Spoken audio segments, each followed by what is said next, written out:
Nice to be with you. Special treat having you on a Sunday. I'm Leland Vitters. Yeah, thank you so much. I'm Elizabeth Brandon for Shannon Bream. Welcome to America's election headquarters from Washington. And Donald Trump has opened a new line of attacks against Hillary Clinton as brand new polls show him losing ground in key swing states. For weeks, we've heard him call Hillary Clinton crooked Hillary. Now Trump's questioning her mental state. If it sounds familiar, it's because he's borrowing insults Democrats, including President Obama, have used against him. Kristen Fisher is following it all and keeping tabs on all of it. Kristen, what's the latest? Yeah, Liz, from crooked to crazy. I mean, that's essentially what Donald Trump is accusing the Democratic presidential nominee of being when he says that she's unfit to be president because her brain short-circuited. And what makes that attack especially sharp is the fact that those are words that Hillary Clinton used to describe herself, words that Trump is now playing over and over in this new web video. So I may have short-circuited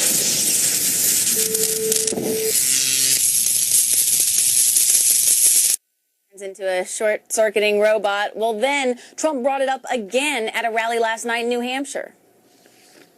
Unstable Hillary Clinton, and you saw that. Did you saw that where she basically short-circuited? I think that the people of this country don't want somebody that's going to short-circuit up here. Now, that kind of attack is exactly what many Republicans have been waiting for. They want Trump to stay on target, attacking Clinton, not members of his own party. Here's Newt Gingrich on Fox News Sunday explaining why he believes Clinton's attempt at clarifying previous statements about her private email server is so damaging. It's one thing to lie. It's another thing to lie about lying. And then Friday, she gave us the perfect explanation. Her brain apparently had short-circuited while she was talking to you. Well, as George Romney can tell her, using a short circuit as an explanation for why you do something is very dangerous in a presidential campaign. So I'll take the week. I think she managed to trump Trump in terms of a mistake. But Trump still made a lot of mistakes over the last week, and they may be starting to show up in the polls. A new one out just today from ABC News and the Washington Post has Clinton ahead by 8 points. So the Trump campaign is really hoping that tomorrow's economic policy speech in Detroit will begin to turn those numbers around and turn around what was a pretty bad week for the Trump campaign. Liz? Kristen Fisher reporting live. Kristen, thank you so much. Thanks. All right, and for some insight into Team Trump's thinking ahead of Monday's economic speech, Gabby Morangiello is a political reporter with the Washington Examiner. Gabby, nice to be with you. We heard from Kristen Fisher both sort of what we saw happen outside in terms of Trump and Clinton going back and forth, and then the result, the poll numbers. Give us a sense of what it's like inside Team Trump right now. Well, I spoke to somebody who's close to the campaign last week, and there were rumors swirling at that time that campaign staffers were really in over their heads. They're feeling suicidal was one word that was going around. Right, that the campaign was really in free fall. And that seemed to be the sentiment that a lot of his staffers were feeling. I think this week the goal is to just get back on message. They realize that their poll numbers are slipping, not just nationally, but in a number of crucial battleground states. And in order for Donald Trump to rein in the chaos that has happened, that has overcome his campaign, he needs to get back on message. You think about this, we heard from Newt Gingrich going off on the short circuit answer. That happened a week ago, which is an eternity right now in presidential politics. It took the Trump campaign 5 or 6 days to latch onto that word. It was Friday that they came out with that web video. Why is it taking them so long to respond and to capitalize on these kinds of things? Well, the thing is that it always seems like the candidate is catching up with his own campaign. I mean, I remember seeing rapid response emails come out as soon as Hillary Clinton said that. His campaign was responding, but then he, during his own campaign rallies and interviews, wasn't talking about that. So where is the disconnect? Are they not talking to each other? Is he just not listening to his campaign advisors? Does he think, as he said before, I'm a better advisor than any of my advisors? Well, it comes down to Trump's personality. I mean, the motto that has overcome his campaign has been, let Donald Trump be Trump. And at every point that a key advisor, a senior advisor, Paul Manafort, the campaign chairman, has tried to turn him in one direction, it seems as though he does that for an hour or a day or, a week. And then it's or one speech off a prompter, and then you go from there. It's interesting now to see how this is being set up in terms of the surrogates and where they're hitting on an issue that could conceivably become a bigger one, at least Politico seems to think it is, the issue of Melania Trump's visa. Take a listen to Newt Gingrich and Becerra on Fox News Sunday. The She came How did here she get the legally. green card, Newt? She came here legally. How did she get the green card? She came here legally. How did she get the green card? She applied for a green card. She didn't know Under Donald what Trump. circumstances? Because she To had been here work. before she applied for the green card. And then she came here and decided she wanted to stay and work. Yeah. This is the only immigrant in America you're worried about. No, I think it's amazing that the for an one person immigrant- you decided to pick on Interesting happens to be that- the wife of Donald Trump. Interesting that the immigrant basher is unwilling to explain how his wife, an immigrant, gained her status. It used to be that spouses were off limits. Donald Trump may have changed that with Heidi Cruz, so he can't pull that card. Is Melania Trump's visa going to be an issue going forward?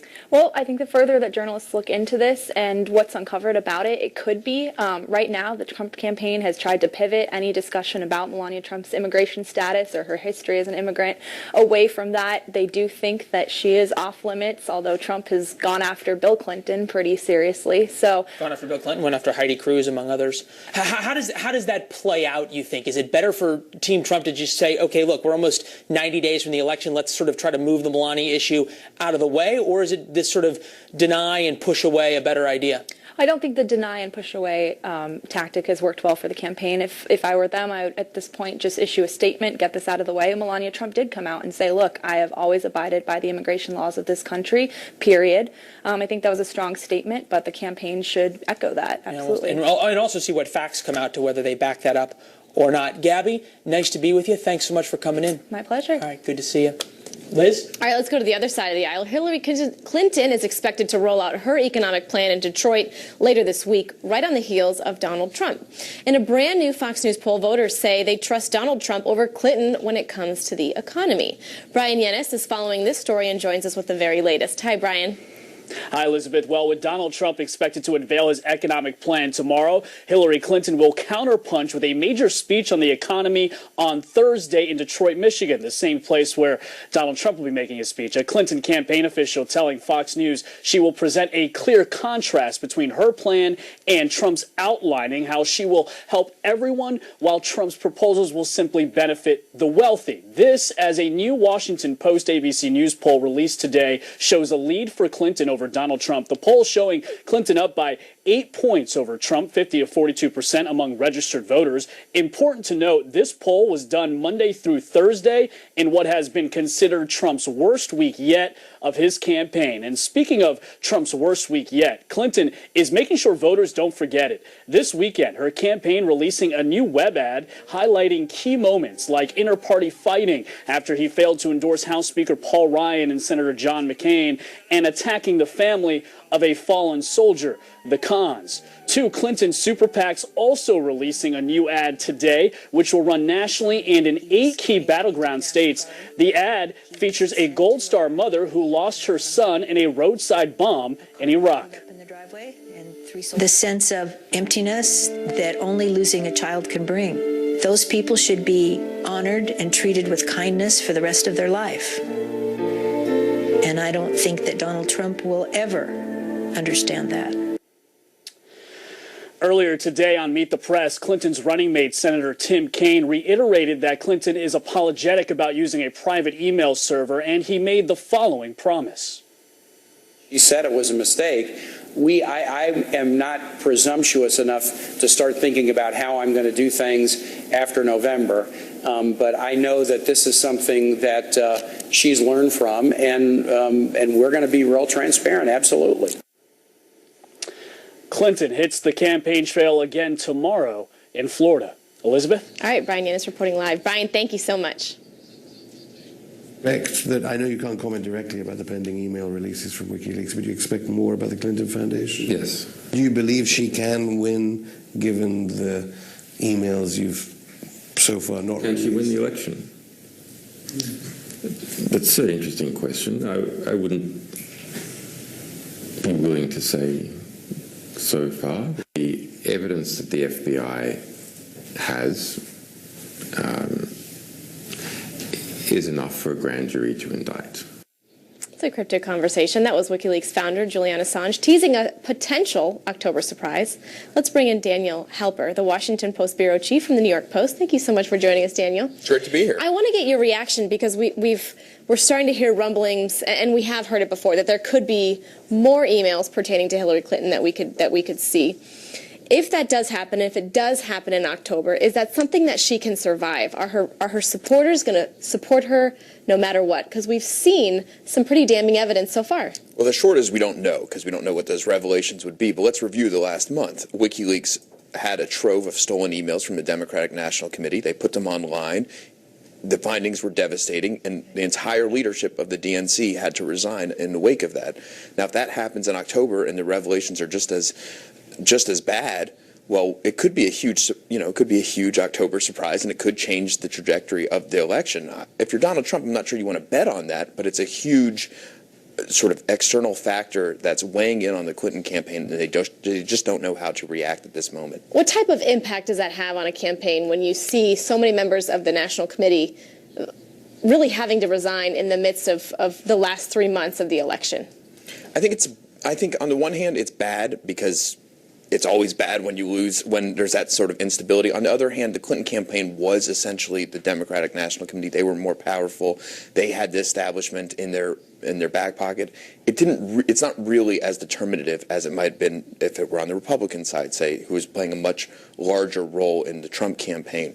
The DNC is actually taking a much smaller role. They're not raising as much money. They're not that influential. So it's having a little bit of a smaller role than it might have had it happened on the other side. But, let's not kid ourselves. Both sides are under attack by these external factors, by these external people who are looking for dirt and perhaps attacking the systems of both parties. Right. And we've heard a lot of people critical of Donald Trump saying, listen, you need to be focusing on the issues and also focusing on the fact that there's chaos across the globe. And this is all a result of when Hillary Clinton was Secretary of State during her tenure. Does he need to be focusing more on that? And is that damaging to her campaign, especially as we go forward? God willing, let's hope there's no more terror attacks. But we've seen a very deadly summer so far. Correct. The foreign policy around the world in chaos, the Middle East on fire, that sort of thing, Donald Trump is able to use and say, look, she was Secretary of State. She had a role in the outcome of these world events, or perhaps leading up to these world events, perhaps setting the stage for these things to happen, and therefore it wouldn't be a good president.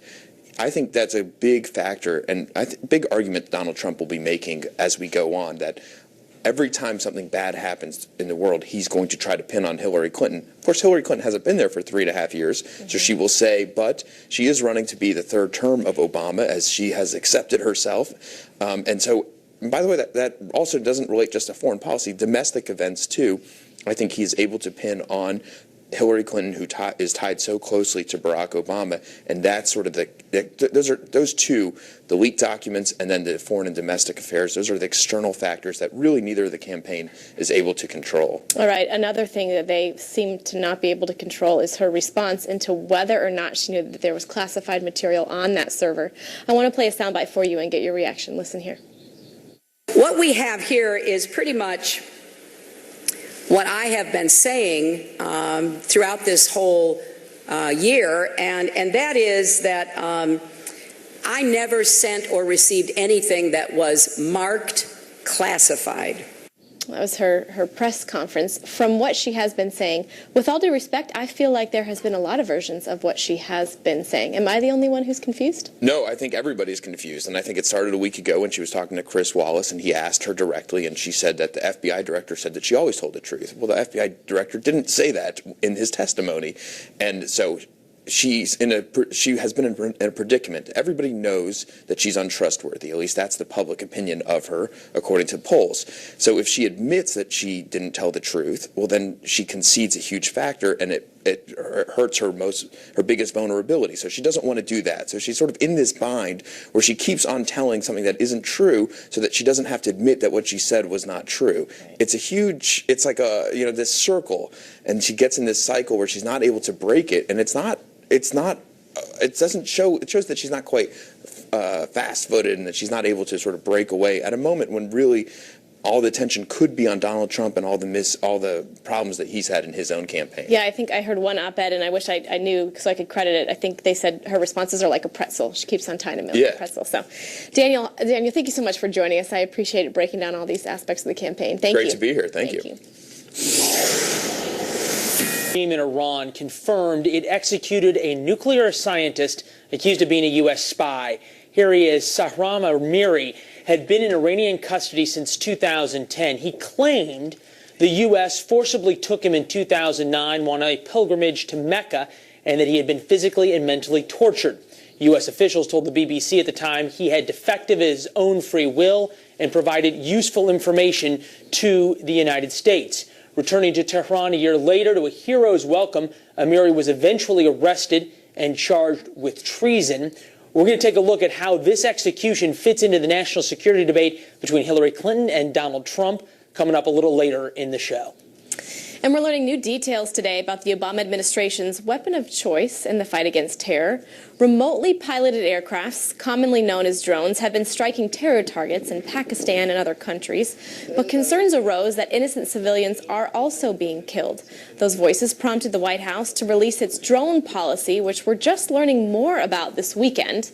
The White House revealing its, quote, highest standard, and drones are used only against, quote, lawful targets, and when there is continuing an imminent threat. It went on to say there has to be near certainty that the target is present. It also states that all non-combatants will not be killed or injured. Intelligence officials say more than 2,300 combatants and more than 64 non-combatants were killed in strikes outside of areas and hostile parts between 2009 and 2015. ISIS today has claimed responsibility for Saturday's machete attack against two policewomen in Belgium. This is we're learning more about the man wielding the machete who shouted Allah Akbar as he attacked. Prosecutors have identified that man as a 33-year-old Algerian identified as K-B, who they say lived in Belgium since 2012. He was known to police for his criminal activity, they say, but not for any terrorist acts. He was fatally shot during that attack. And in Nice, a somber tribute to the 85 victims who died in the July 14th Bastille Day attack. You can see crowds gathering and placing flowers, messages, stuffed animals, and candles around a pavilion in a park close to the promenade.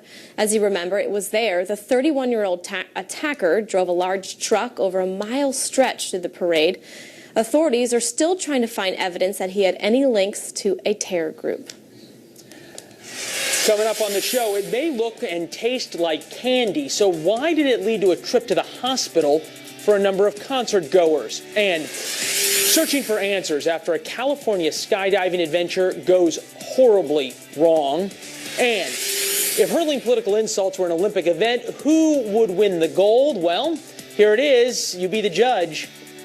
Donald Trump is not qualified to be president, and he is temperamentally unfit to be commander-in-chief. I don't think she's all there. When I watched the interview that she did on Fox, I said, boy, this is going to be a massive, massive scandal. And nothing happened. If I ever did that interview, they would have me terminate my run. Horribly wrong, ending with both men plummeting to earth without a parachute. Now, the FAA wants to know what went wrong and how to prevent it in the future. Will Carr following this from our West Coast newsroom. Hi, Will. Hey there, Leland. We've learned that one of these skydivers was very experienced. The other was there on his first jump. He was celebrating a birthday with a friend. Now, this took place in California's northern Central Valley. It's a rural area. There's a lot of vineyards around the region, so a perfect area for skydiving. The weather yesterday morning was perfect. It was clear outside. There wasn't much wind. And now federal investigators are trying to figure out exactly what led up to this fatal crash. Deputies responded out to the scene and located a tandem jumping pair that did impact the ground without the chute deploy. Handled the coroner's investigation of that, and then the FAA will handle what the contributing factors were to that. The numbers show that skydiving deaths aren't as common as you might think. We took a look, and over the last 6 years, an average of 22 people a year died skydiving in the United States. That's out of 3.2 million who skydive every year, so a relatively low fatality rate. And as we've seen, Leland, over the recent years, pretty much anybody who wants to skydive can. President H.W. Bush went skydiving on his 80th, 85th, and 90th birthday just a couple years ago, really proving that if you're fearless enough, you can pretty much jump out of a plane at any age. Leland. And some would ask why you would ever jump out of a perfectly good airplane, but that's a discussion for another time. Thanks, Will. Right. Liz? All right, coming up after the break, who's the best presidential candidate to deal with Vladimir Putin? Of course, we need to show a shirtless photo of him. One former CIA deputy director has strong opinions. We're going to take a closer look. Meanwhile, the Clinton camp's bump in the polls. Why Trump supporters say they're not worried yet. I remember George Bush the first being 16 points down to Dukakis going into September. Well, it's been a week of missteps by Donald Trump, and they are taking a toll. The latest Fox News poll shows Democratic presidential nominee Hillary Clinton with a 10% lead over Donald Trump. And a new Washington Post ABC poll has Clinton and her running mate, Virginia Senator Tim Kaine, now leading Trump and his vice presidential pick, Indiana Governor Mike Pence, by 8 points. So joining me now, Mark Ashe, author of Saving America, and Matt Bennett, who worked on both President Bill Clinton's campaigns. Thank you so much for joining us. Pleasure. So first and foremost, let's just look at this, the two polls, our Fox News poll and the Washington ABC News poll. So Matt, I want to start with you. What was your reaction when you saw this? Did you think it was just a post-convention surge, or is this something that we're going to see as we continue into August and September? Well, I get nervous when I see these kinds of polls for two reasons. One is worrying about complacency by Democrats. If they look like this is going to be a blowout, a lot of folks might stay home. But the other thing that worries me is I started my political career working on the Dukakis campaign, and we came out of the convention in 1988 ahead by 16 points, and Dukakis went on to lose by a large margin. So these things can turn around. It is a little nerve-wracking to have these kind of polls in August. So what you're saying is it's disturbing, but then also the side that is winning should maybe not be complacent. Is that what I'm getting? Right. Do you agree with that? I do. So you'd always rather be ahead than behind. Right? It's always a good place to be. But we also is. Although is the underdog so bad all the time? Well, and you also remember how President Dukakis' first State of the Union was, right? I mean, exactly right. To the point. I mean, you'd rather be up than down, but it is certainly not insurmountable. And I think also, as you look at the honest and trustworthy issues, Hillary Clinton has spent her entire life working in government. People are frustrated with government. Donald Trump hasn't spent a day working in government. So the credentials are there. The key is can he leverage that and turn it into something? Yeah, let's pull up that poll. So with the honest and trustworthy, this again is a Washington Post ABC. It looks as if they're really neck and neck. So basically a 38-36, I guess you would say, approval rating of, which is what you kind of want it to be flipped, right. ahead of the more heated months of the election. Who can you really flip these numbers around? Who has a better chance of flipping these numbers around? I think the key here for Donald Trump is, can he get to a place where he demonstrates he's not a typical politician? You watch those great leaders where they were able to get the American people. President Kennedy said we're going to send a man to the moon and back by the end of the decade. If he can create that non-politician side to him and juxtapose that with Hillary Clinton, who spent her entire career in government, that can begin to move those numbers. As he's doing that, he's sort of causing he's creating a circus. Yeah. Am I right? I think he's there now. He's definitely not a typical politician. We have never seen anything like Donald Trump before. The big problem for him isn't just trustworthiness. It's a sense that he is completely unsuited for the job. If he is unfit to be the commander-in-chief, that's the very first priority for a president. And if voters are just not sure that that guy can handle the job, that in this incredibly dangerous and complicated world, he's not the right guy to be leading us, they're just not going to vote for him. Okay, so correct me if I'm wrong. You're talking about temperament, which is actually our segue to the next poll. Part of it is temperament, not entirely. And if we could put that poll up so our viewers can see, this again is a Washington Post ABC poll. And it seems as if Clinton is right at 59%, Donald Trump 33% as far as temperament.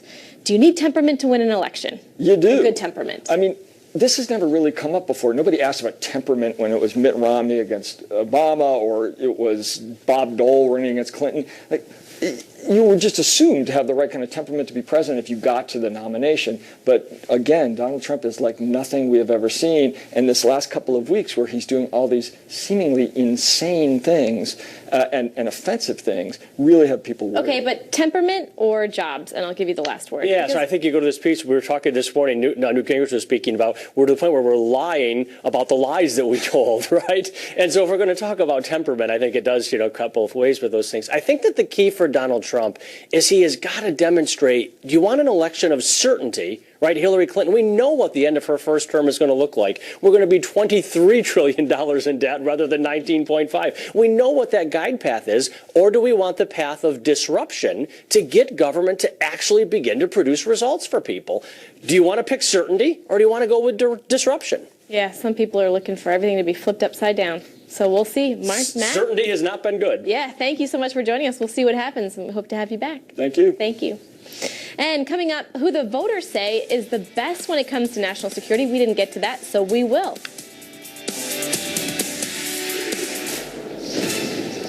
The National Weather Service is warning residents across Florida's west coast to prepare for some heavy rains and severe flooding this week as a slow-moving storm heads its way. The forecast is calling for 10 to 15 inches of rain in spots from Tampa to Pensacola. In New Orleans, cleanup is underway after a tornado ripped through several neighborhoods near the French Quarter, ripping down trees, power lines, and ruining abandoned homes. And thousands of firefighters continue to battle severe wildfires in the Pacific Northwest. A 2-week-old blaze is burning through the mountains of California's beautiful Big Sur. It has grown to nearly 100 square miles. In western Montana, the site of another blaze, hundreds of homes have been evacuated and dozens are damaged. Firefighters' resources are stretched in the Pacific Northwest. 7 states are currently battling fires.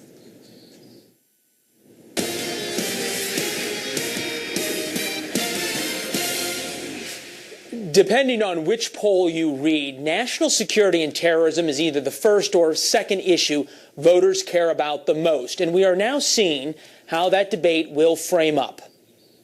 He saw that Donald Trump wanted to be complimented. He complimented him. That led Donald Trump to then compliment Vladimir Putin and to defend Vladimir Putin's actions in a number of places around the world. She is in no small measure responsible for the deaths of 4 Americans in Benghazi, and she lied to the faces of their families. She set up an unsecure server in which she used classified information that put Americans at risk.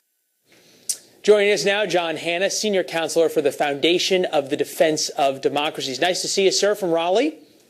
Great to see you, Leland. Right, Thanks for having me. Some good barbecue down there. John, as you look at this right now, you have Hillary Clinton wanting to define this about temperament. And you saw Mike Morell there, the former acting director of the CIA, talking about Trump's temperament, saying he's unfit to be president. On the other side, you have Trump supporters or even some non-Trump supporters saying, look at all of Hillary Clinton's failures on national security, from Egypt to Libya to Syria to the Ukraine to her server to Putin, and saying she's unfit. Who wins this framing match?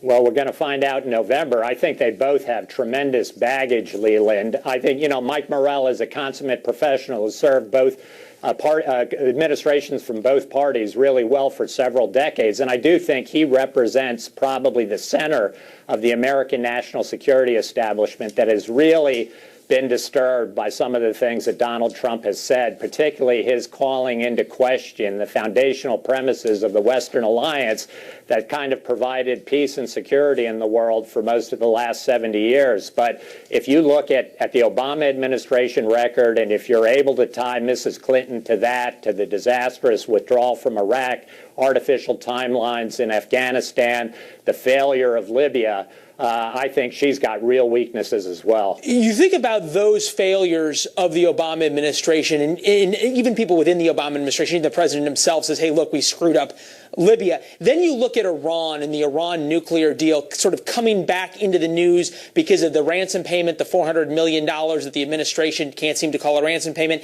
And now today learning that an American spy who clearly provided a lot of information about the nuclear program, Mr. Amiri, was executed by the Iranians today. Does this give Trump an opportunity to all of a sudden start changing the narrative that he so badly needs to do?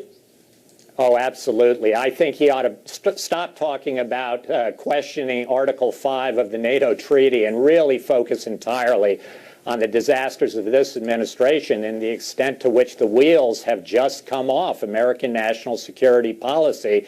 And this Iran deal has got to be exhibit number one, this $400 million ransom payment and the absolute mishandling of what looks like really a key nuclear defector. The prospect of America getting any new defectors from that Iranian nuclear program, I think, has just gone down to about zero now that people see what happens to somebody that falls into America's hands. Yeah, that certainly probably doesn't inspire any spies there in Iran to try to help us out.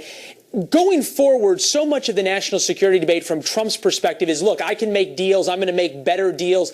People are going to trust me more. People are going to fear me more. And then you look at how the American people are interpreting that in terms of temperament to be the president. Take a look at the latest Fox News poll. Does this person have the temperament to serve effectively as president? Clinton, 64% yes.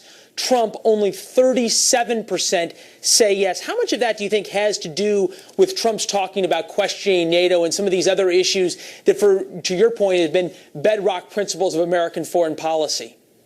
Yeah, I think there is a lot of loose talk from Mr. Trump. He's just got to get more disciplined, because I do think he hits on some key questions at the end of the day about readjusting and rebalancing, burden sharing within our alliances, about the way America uses military force overseas, whether or not we're overextended, what we need to do about an aggressive China that is really eating our lunch on economic issues. All of those are legitimate, but he's got to be able to talk about them in a measured, disciplined way that doesn't make people believe that he is just completely unhinged and undisciplined and can't pass that minimal threshold of, can you see this guy being the commander-in-chief of the greatest superpower in the world? Well, a lot of people have been talking about getting some measure and discipline to Donald Trump's speeches for about a year now. We'll see if anything changes going up to the election. John Hanna, always appreciate your insights, sir. Good to see you. Thanks so much, Leland. All right, Liz, what's coming up? After the break, some prominent Republicans are showing support for Hillary Clinton. So what does this mean for GOP unity?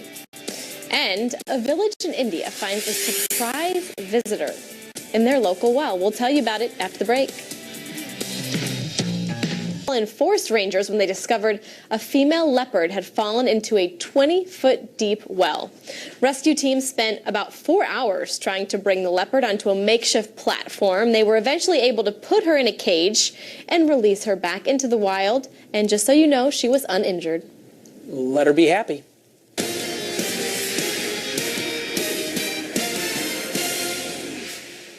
The list of prominent Republicans saying they cannot vote for Donald Trump continues to grow. The newest member, Virginia Congressman Scott Riggle, who says he's going to be voting Libertarian instead. He follows Meg Whitman, who has now thrown her support behind Hillary Clinton.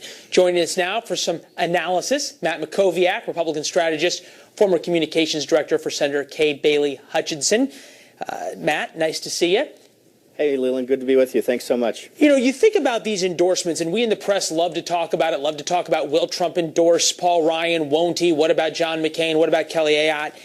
And yet we saw in the primaries that for some reason this cycle, endorsements mean absolutely nothing. So when you think about the situation here about these congressmen saying they're not going to vote for Trump, does it even matter? Yeah, I think there's two things to look at in that regard. I think, first of all, it's important to remember the primary is a subset of the general electorate. You had 30 million people vote in the primary. Donald Trump got 13 million of those votes. He had a high floor and a low ceiling. He got the benefit of the high floor. He never paid the price of having a low ceiling. As it relates to the general election, look, Trump is not winning enough conservative and Republican votes at this point. He's getting less than 80% of Republicans when generally you need 92, 93, 94% of Republicans. And even self-described conservatives, he's getting 64% compared to Romney getting 82% 4 years ago. So I don't think these names are going to impact the way voters perceive these candidates, but I think it is illustrative of the fact that Trump has not fully unified the Republican Party. He needs to let Hillary Clinton do that, and if he can get himself out of the news and stop making controversial statements for a few days, Hillary may do that work for him. A few things to push back on that, though. You think about the idea that Trump, as you said, isn't doing as well with very strong conservatives. On the same time, his folks will tell you, look, we're doing much better with Reagan Democrats, blue-collar Democrats, places like Pennsylvania, places like Eastern Ohio, in West Virginia, and those kinds of places. And these are different voters who are going to turn out for Trump who've never voted Republican before. Yeah, and I think that's the potential that Trump has, but he has to unify the party first. You work from your base outward, not from the middle back inward. That doesn't really work. Trump says the Republican Party is unified behind him. Is he wrong? Well, I mean, if you just look deep inside the polling so far, we're not seeing that. We're just simply not seeing that. But look, I think the path to victory for Trump is through the Midwest. There's no question. Those states that do have a disproportionately high percentage of white voters. Trump is doing very well with white men. He's not doing very well with white women. And ultimately, that is where he's going to have to find the votes in order to make Pennsylvania, Ohio, Wisconsin, Iowa, those states that he can win, so he has a path to 270 electoral votes. Typically at a time like this, August, we're already past the conventions. Almost every Republican strategist in one way or another would be working for the Republican presidential campaign. They'd be a state director, they'd be a state comms director, they'd be running a get out the vote campaign, those kinds of things. Is it just me, or is Trump's very, very small campaign, which he argues is a lot leaner and better operation, leaves a lot of folks like you to be on the sidelines chirping rather than getting behind the campaign and towing the party line, as it were? Yeah, Leland, I would start by saying there are a lot of professional Republican operatives that simply don't want to work on the Trump campaign. But you're right. He has 70 or 80 staff at his headquarters. Hillary has 10 times that. And so he's testing the question of whether you can run a national campaign with essentially a bare bones operation. I have real concerns about that. Look, if you're not doing data, you're not doing research. People would argue that you have a vested interest in having real concerns over that. No, I don't think so. Like I said, I wouldn't work for Trump if he offered me a job anyway.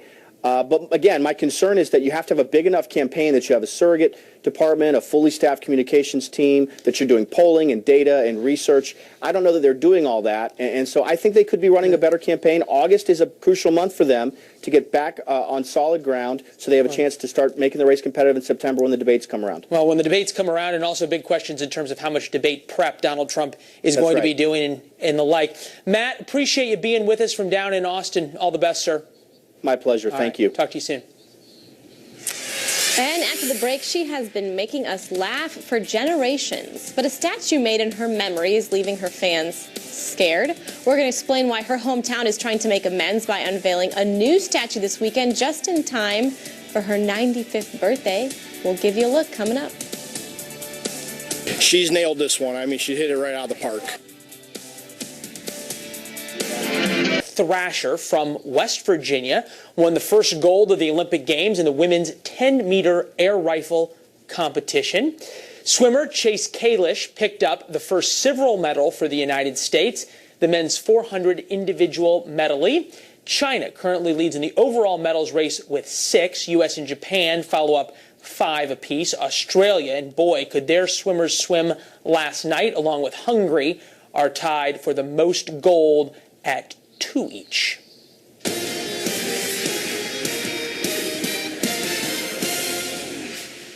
All right, fans, don't worry. Scary Lucy is gone. The statue of the beloved actress, Lucille Ball, was dubbed Scary Lucy because so many fans disliked it. You can kind of see why. Yeah. They say it looked nothing like the iconic woman. Ball's hometown, where the statue was erected, heard their complaints, and they commissioned a new one. Oh my gosh, she looks amazing. I wanted to portray Lucy very glamorous and very playful and also confident. It's great to see all these people down here to see it. Hopefully it will draw people in here forever now. Well, you can see she now looks beautiful, unveiled on Saturday, what would have been her 95th birthday. It made her fans love Lucy all over again. The town's mayor says Scary Lucy remains an attraction and will get a new home in the park. Don't do it, Lucy. Don't do it. All right, Fox News Sundays now.